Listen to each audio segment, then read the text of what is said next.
जब किसी की याद आपको बहुत ज़्यादा आने लगे तो क्या मैनिफेस्ट हो पाएगा? क्योंकि डिटेल्स तो हम हो ही नहीं पा रहे, और जब तक हम सहज नहीं हो जाते, जब तक हम उनसे थोड़ी दूरी नहीं बना लेते, तब तक मैनिफेस्ट कैसे होगा? ये सवाल आपको खाया जाता है, क्योंकि ऐसा कई बार मैंने भी समझाया है कि डिटेल्स तो होना पड़ेगा अपने उस मैनिफेस्टेशन के लिए। लेकिन आज मैं ऐसा सॉल्यूशन आपको बताने वाला हूँ कि कैसे अपने उस याद आने की जो प्रक्रिया है, जिसमें आप बहुत मिस कर रहे हो उनको, उससे शक्ति में कैसे कन्वर्ट करें, उससे अपनी ऊर्जा में कैसे कन्वर्ट कर लें। नमस्ते है जी, मैं हूँ मयंक धरेवाल, आपका अपना हैप्पी वाला हीलर। दोस्तों, हम यहाँ हील करना सीखते हैं अपने रिश्तों को, क्योंकि रिश्ते ही वो पहलू हैं जो सुख या दुख देते हैं। जब किसी की बहुत याद आए और बीच बीच में याद आती रहे और आप मैनिफेस्ट भी उसे ही कर रहे हैं, तो आपको क्या करना चाहिए? देखो, आप कौन सा मैनिफेस्टेशन टेक्निक लगा रहे हो, ये 2-3 में से एक हो सकते हैं। आप 369 कर रहे हो, या रात को सोने से पहले अफर्मेशन कर रहे हो, या डीप मेडिटेशन कर रहे हो, गहरा ध्यान कर रहे हो, या तो आप राइटिंग जर्नल टेक्निक यूज़ कर रहे हो, या तो आप विस्पर टेक्निक यूज़ कर रहे हो, और दिन में कई बार या उसी टाइम उसकी बहुत तेज़ याद आ रही है। तो सबसे शानदार बात मैं आपको बता रहा हूँ। देखिए, इसके बाद मैं आपको अफ़र्मेशन में बताऊँगा कि आपको क्या बोलना है। लेकिन अभी आप समझिए, सबसे पहली बात ये है, अगर किसी की याद आ रही है तो वो तो सहज क्रिया मान लीजिए ना उससे। जैसे एसी चल रहा है तो ठंडा लग रहा है, धूप आ रही तो गर्मी लग रही है, स्मेल है, कुछ गंदी चीज़ है तो बदबू आ रही है, किसी ने महकता हुआ इत्र लगाया है तो खुशबू आ रही है। वैसे ही याद को आप नैसर्गिक, बिल्कुल सहज क्रिया मान लीजिए। और इंटेंशनली अगर खुशबू आ रही है तो, बदबू आ रही है तो, है ना? ये सहज क्रिया है। तो आपको देखो, अब वो याद आ रही हो, गंदी याद तो नहीं है, तो उससे दूर भागने की आवश्यकता नहीं है। अच्छी याद है ना, याद आके अच्छा तो लग रहा है। तो जब भी उसकी याद आए, आप इंटेंशनली याद करो। खुशबू हल्की सी महक आई तो गए ना उस तरफ, तो इंटेंशनली उस तरफ जाइए। अब कैसे जाएंगे और उस टाइम क्या अफर्मेशन करेंगे? क्योंकि शक्ति में तभी कन्वर्ट होगा ना जब कुछ उसमें विचार जोड़ेंगे। और विचार कैसे बनते हैं? शब्दों से। शब्दों के लिए अफर्मेशन सबसे आसान तरीका होता है। तो जब भी उसकी याद आए, तो यादों से भागना नहीं है। डिटैच होने का मतलब ये नहीं कि आप भाग रहे हो, तब तो आप और अटैच हो। अगर आपके दिमाग में भागने को लेकर के भाव है, तो आप उससे भागने को लेकर अटैच हो रहे हो ना। तो डिटैच होने के लिए, डी अटैच होने के लिए आपको इंटेंशनली जब भी याद आ रही है, प्रॉपर उस याद को ग्रहण करो और अपने मन में उन अच्छी यादों को और ज़्यादा बढ़ाओ।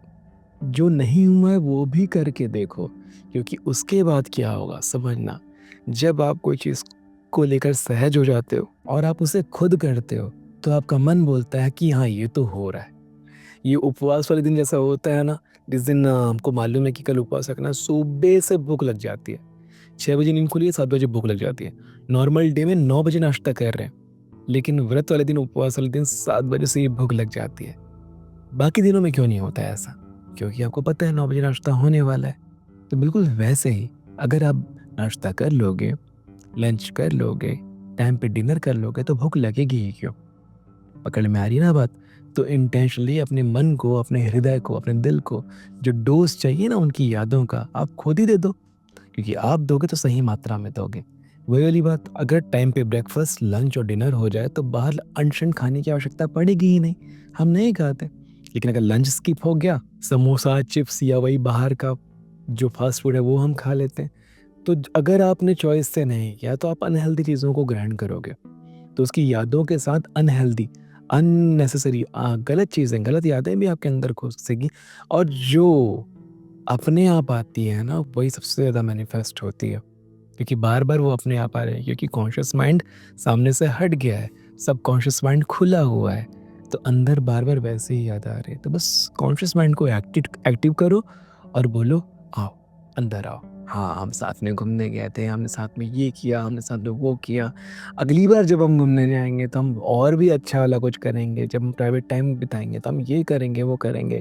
साथ में हम ऐसे शॉपिंग करेंगे, साथ में हम उस गार्डन में जाएँगे। समझ रहे हो? जो हुआ था वो तो ठीक है। अब जो आप करने वाले हो, आप उसी टाइम पे और कर रहे हो।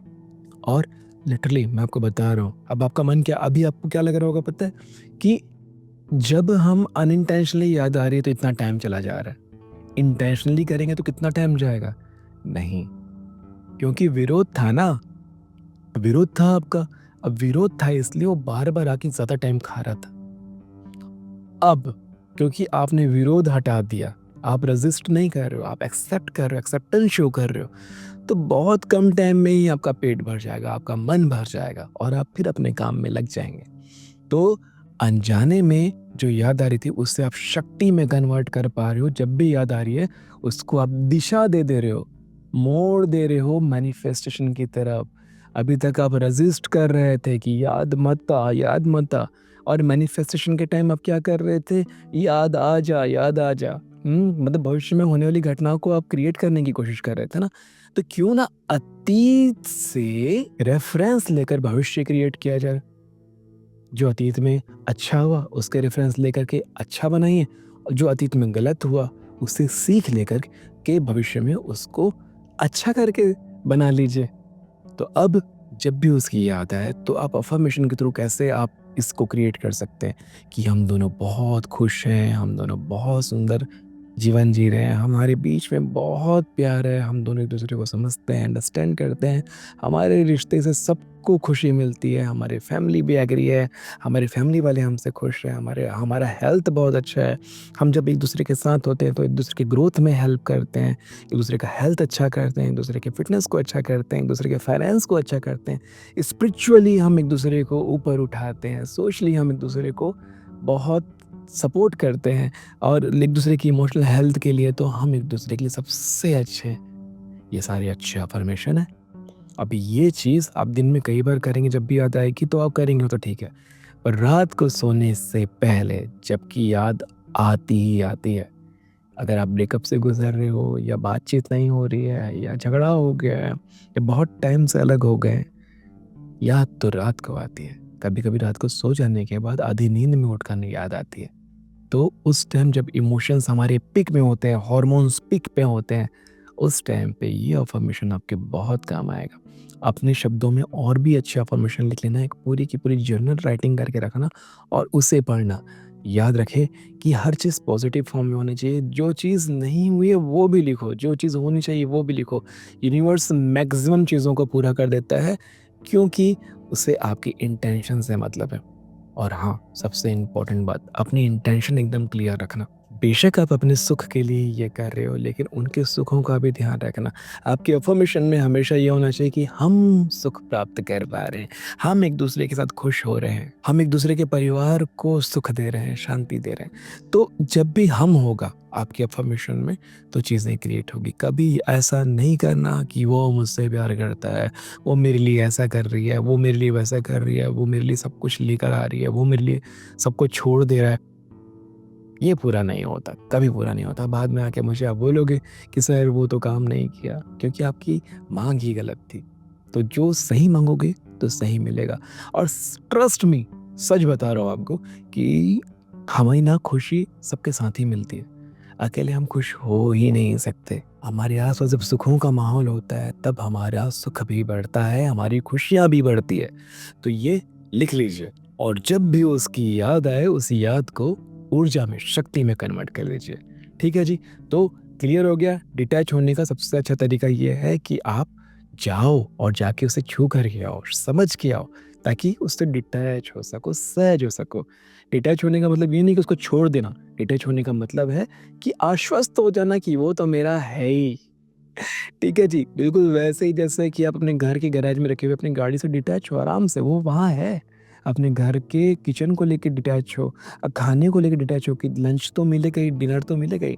कोई अटैचमेंट नहीं, कोई इसके लिए मार-धाड़ नहीं मची हुई है। ठीक है? बिल्कुल वैसा। आशा करता हूँ ये अध्याय भी आपको बहुत अच्छे से समझ में आया होगा। मिलते हैं आने वाले अध्यायों में। तब तक के लिए नमस्ते है जी।